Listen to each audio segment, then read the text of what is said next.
संपूर्ण जगाचं लक्ष लागून राहिलेल्या इराण आणि अमेरिका यांच्यातील युद्ध अखेर तात्पुरतं थांबलंय। अमेरिकेचे राष्ट्राध्यक्ष डोनाल्ड ट्रम्प यांनी शस्त्रसंधीची घोषणा करत पुढील 2 आठवड्यांसाठी इराणवर हल्ले करणार नाही असं सांगितलंय। या शस्त्रसंधीच्या घोषणेनंतर भारतीय रिझर्व्ह बँकेनं एक महत्त्वाचा निर्णय जाहीर केलाय।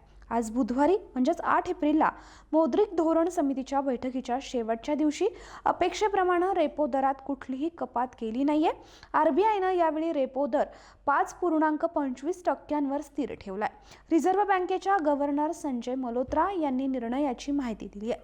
त्यांच्या अध्यक्षतेखालील 6 सदस्यीय मौद्रिक धोरण समितीची बैठक सोमवारी सुरू झाली। आरबीआय एमपीसीची ही बैठक अशा वेळी झाली आहे जेव्हा पश्चिम आशियामध्ये तणाव शिगेला पोहोचलाय। कच्च्या तेलाच्या किमती गगनाला भिडल्यात आणि रुपयाची मोठी घसरण झाली आहे।